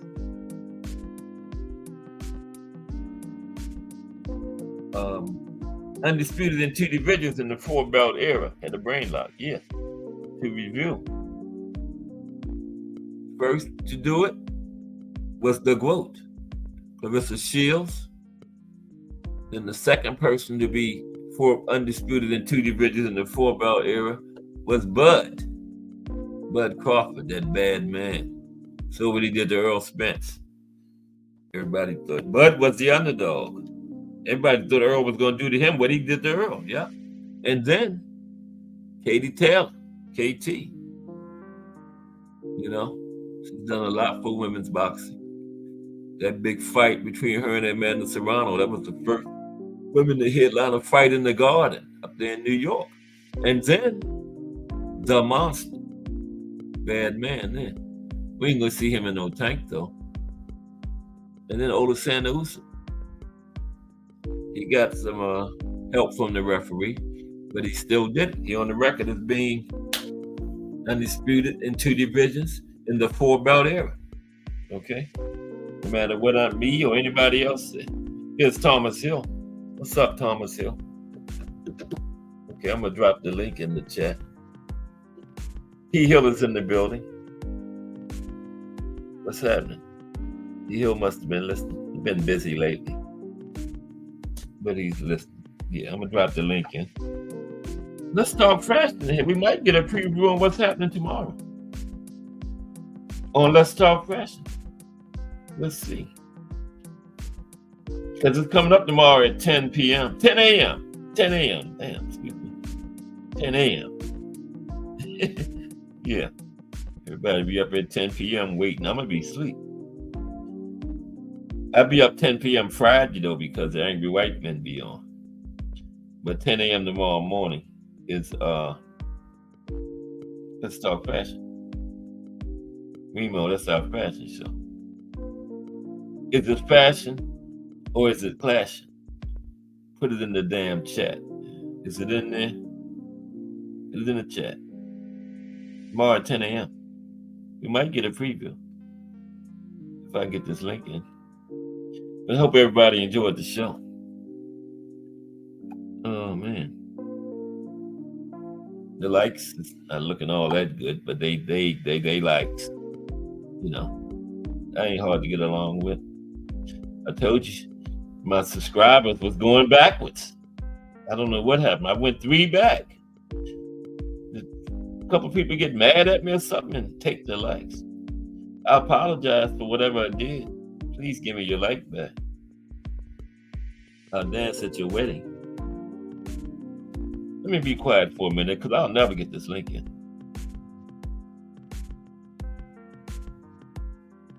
We're running out of time here. Yeah, this is a big week though, because tomorrow the JBT content creators are going to do a joint show. They're doing the hangout. Then we're going to do another one Saturday, the day of the drawing. And we got the drawing for the raffle. We got the big light heavyweight showdown. We're going to see it, the first ever 4-belt undisputed, like we just got talking about, the ones that did it twice. We're going to get the first ever at 175 light heavyweight 4-belt. Michael Spinks was 2-belt, but we've never had a 4-belt. But we will this, well, maybe if it's not a draw, we will this weekend. Who will it be? I'm still taking Bivol, but I'm starting to waver, man. You know, I was looking at some better Beterbiev facelifts, and I'm starting to waver, man. You know, I'm sorry, Bivol. I'm starting to waver a little bit. That man is a monster, man. I forgot who it was. He hit the guy's gloves and knocked the guy's, like I was telling most people yesterday, I've seen him do it, just knock the guy's glove back, and the guy hit himself in the face. But if he had hit him on his glove, and bam, I thought the guy was going to go down. It might have been Joe Smith. I was like, damn, that's some power. You know, Beterbiev said, I can't get to that guard. I'm going to just hit his glove, and the guy was knocked his damn self out, man. So I'm starting to waver Bivol. I'm sorry, man, but I still got Bivol slightly. I think by Saturday, I'm going to have Beterbiev, man. The guy's a monster, man. Okay, here comes the link. The guy is an absolute monster. And Father Time is not in the building yet. You know? And they say that injury is just fine that he had. What was it? A knee or something like that? I think. Wasn't it his knee? I believe. Let me be quiet, man. 7.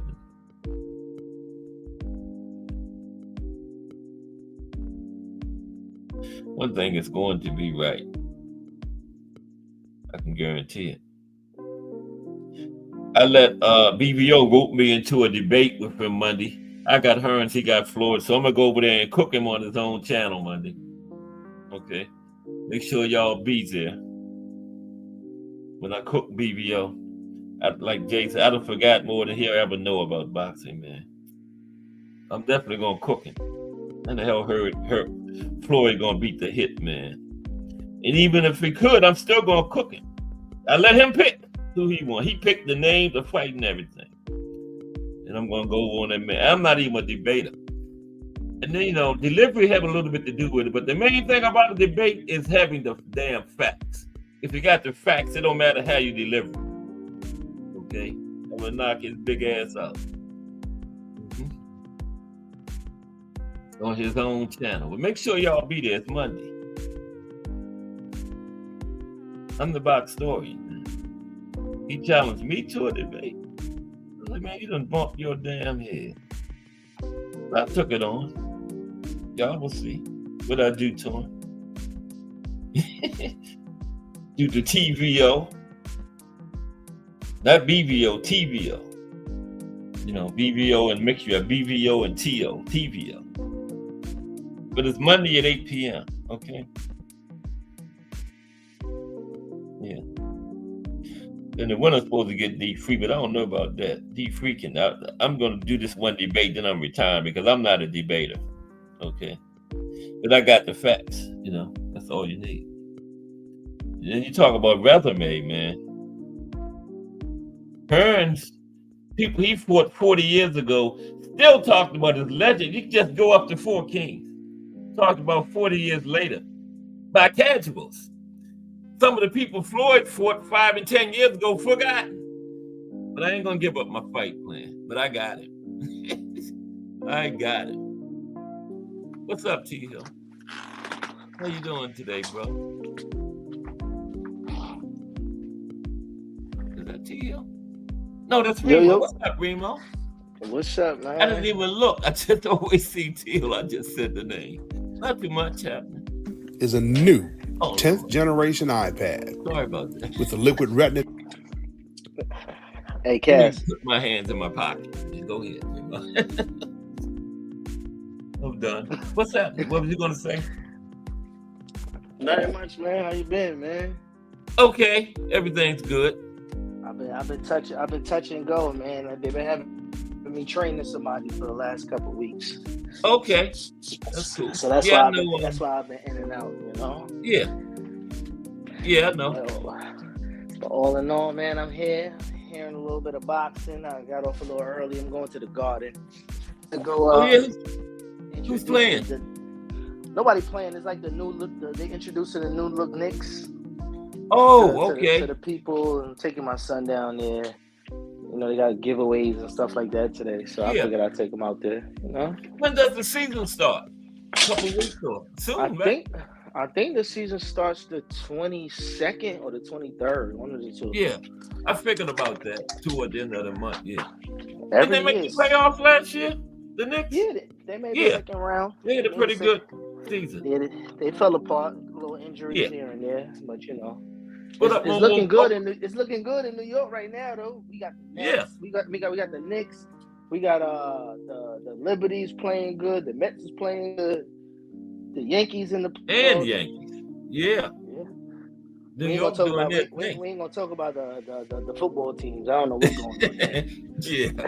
You can leave them out, man. The Jets done fired their head coach today. It's crazy, man. Did they? Did they? I Yep. was they hearing sure talk did. about that, but damn, they did it, huh? That's the Oh, Rodgers man. effect, man. That's what happens when you get Aaron Rodgers. You know, get a diva. He bring a diva to New York. You know what I'm saying? Yeah, that's true. Yep. Wow. Who did they hire his replacement? Who they got? Brought somebody up from his staff or something? I don't know who it be, but I know they'll have a conversation with Rodgers before they do anything first. Yeah. You know? But they got to they got to play Sunday. You know, if they're gonna fire him, they should have had somebody in mind before they made that move. That probably, you know, sports, man. That be in the works for a long time before they actually pull the trigger. You know. Maybe Rodgers to be the player coach. Knowing him, he wouldn't mind. You know. Yeah. Crazy, Yeah. man. What's But, happening tomorrow, Remo? Got something big planned for us?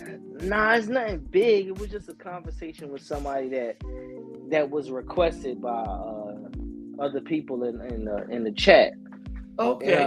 We knew each other for years, but we always hang out, but we never had the conversation, you know? Yeah. So we went down memory lane and touched a few, you know, the heartstrings when you were kids, and you know. So it was just a good conversation. I wouldn't even call it an interview. Just a good conversation about, you know, past fashion, the way it is today, and you know, the way the kids are today versus back then. It's just a whole lot of everything. How did the people in the chat know him? Know this person? Just a New York thing, you know. Oh, okay. Okay. And one of the guys I had on was like, "Man, you really need to talk to Bruce." And Right. I'm like, I'm always with him, but he don't never say nothing, you know. And then he told me, he was like, "And I always watch your show. I just don't say nothing." Right. Yeah, you got people that do that. Mm-hmm. Yeah, you know, but you know, I appreciate just the community in general, because you know, we got a couple people that usually watch during the live stream, but then you get 300 and 400 people watching after. It's like, where these people coming from? So you know, Right. I know, man. On the replay thing, yeah. That's where I get most of my people on the replays. Yeah. Yeah. So you know, it's just, you know, with us, man, it's a marathon. I don't understand that. I mean, people seem like they like the replays. How come they never come to the lives? Yeah, but you know, some people watch when they got time, you know. So right, that's true too. Yeah, I get it, you know. And then sometimes I'll be up late at night, and I just find myself on shows, like, you know. And you know, we both come on during the work day too, so a lot of times people be at work. They can't come in the live, you know. Yeah, I come on right before it's actual lunchtime. You know, lunchtime usually for normal people at noon. So you know, I'm on before then. Yeah, I don't mind. I just enjoy the content. So once the content is solid for me, I don't mind. Yeah, somebody will watch it, and then I get my flowers later. You know. Yeah, but they coming, man. One day you're gonna have them 200 people in there. Listen, man, I told y'all. Be patient, man. When Karen come and get me, man, don't worry. Just make sure everybody ready. I'm gonna leave the back door. That's right. I'm gonna leave the door. That's right. Man. We'll be ready. All right. That's it. Yes, T. Karen got the vision, baby. You know she coming to get you. What up, man? What up, T? You already know, baby. Boy, Karen got the vision. She right around the corner as we speak. She just try to find. She got a GPS, dog.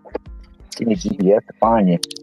She better make sure she ready for what I got coming. All I need is the engine. I don't need no thoughts. I'll just put me in the right lane and we going. Smoking. Right. You know what I say? I heard the heck out of that, dog. And we don't need nothing else in there but just the lane. Give me the funding and then I'll take care of the rest. That's all. Give me the You already got that covered, you know. Somebody needs to tell Cool Boy come get with me, man. Oh yeah. I think Great show, Cass. Yeah, that was a good show. Appreciate it, T Hill. Yeah. That was a dang good show, man.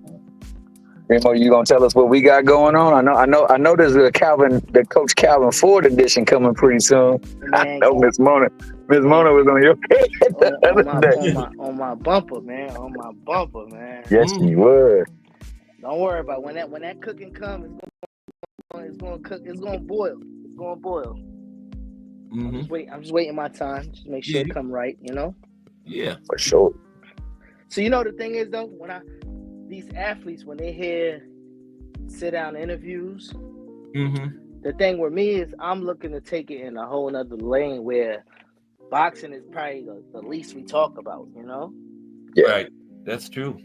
Because sometimes, you know, they get so fearful of what took place in the past or whatever. I just want to talk about what made you get to a certain point in your life where you wanted to dress like this or hanging around this person made you be like this, you know? That's more. Right.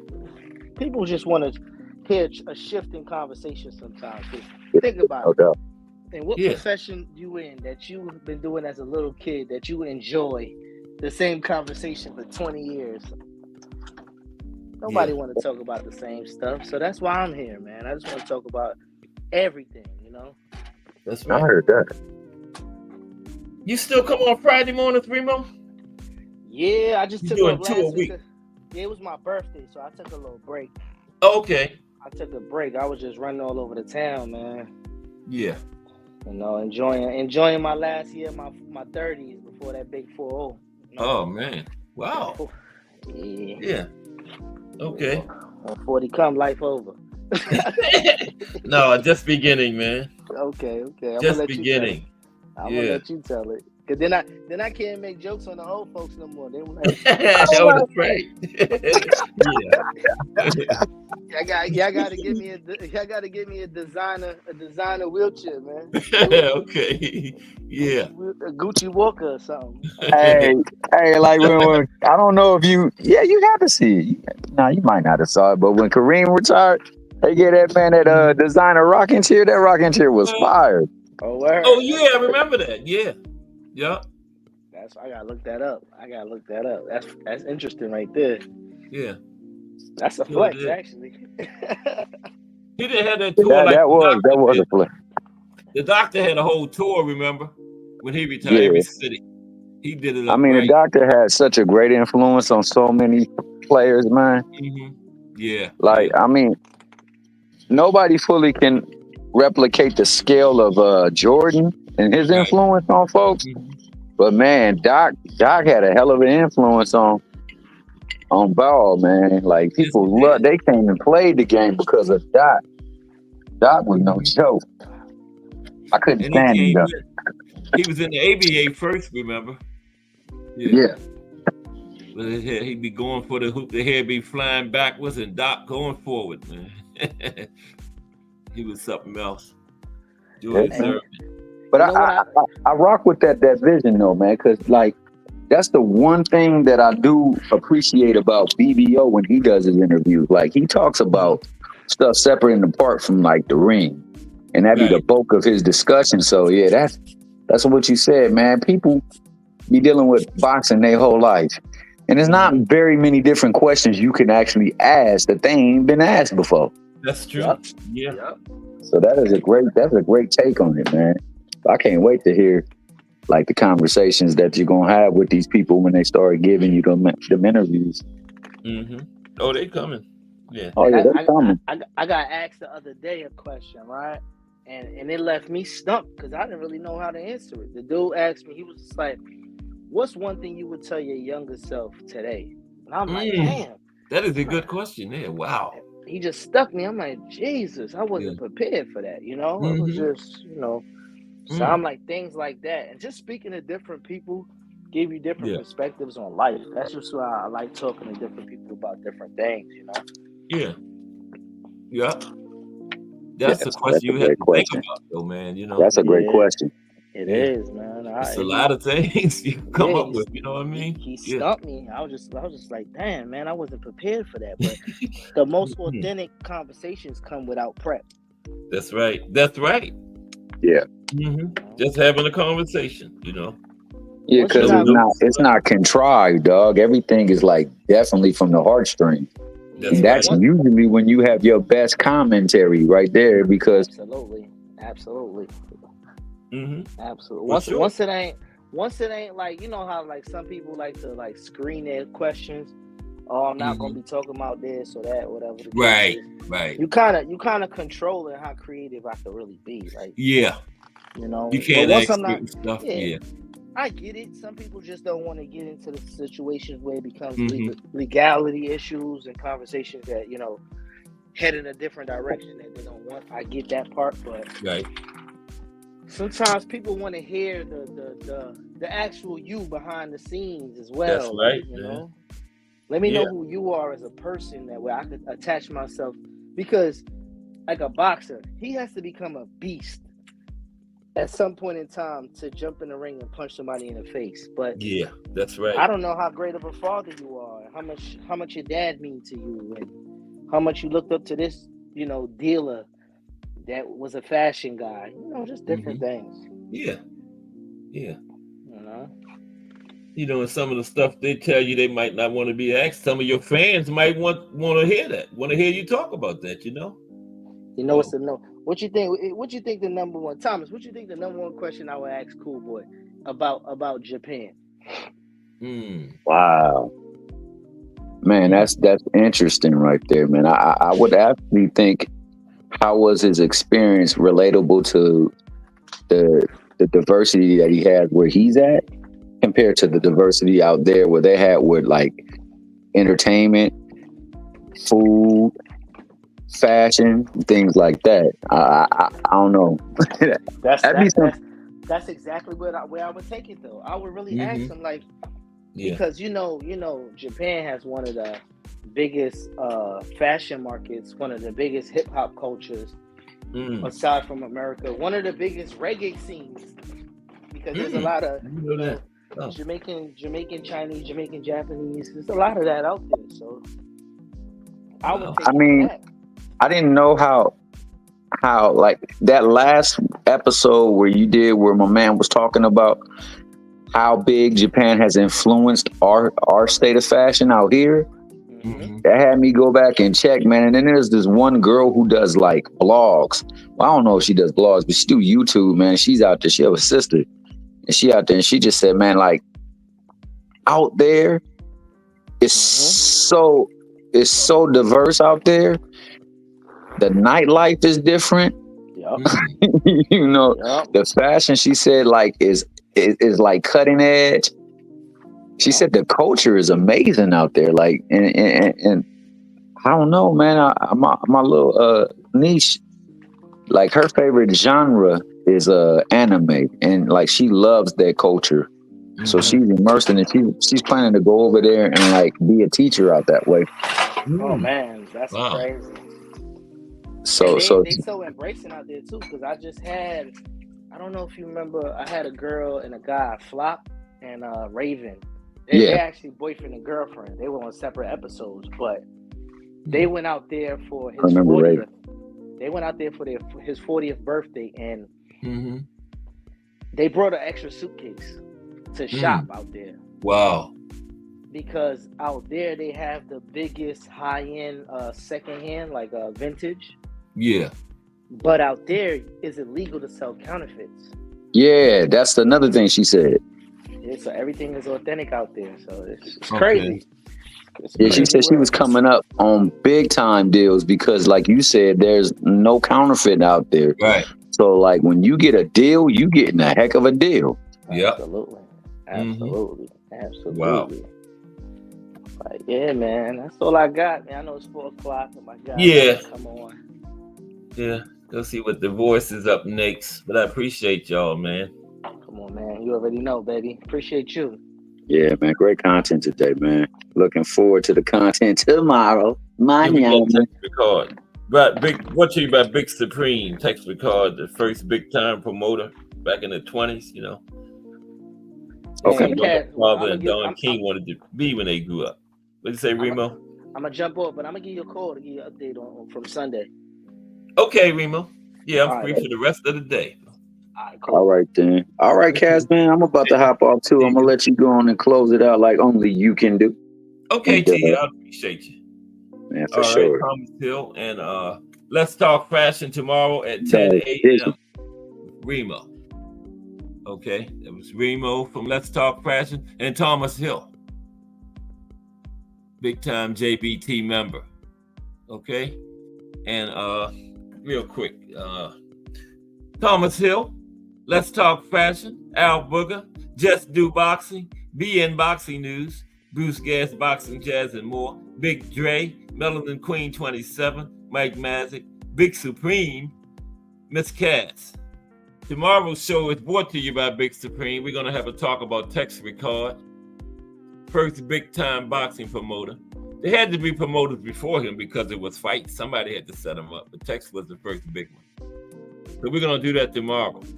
And I will be back tomorrow because, you know, if it's Monday through Friday at 2 p.m., it's the Boxtorian bringing you all that boxing history.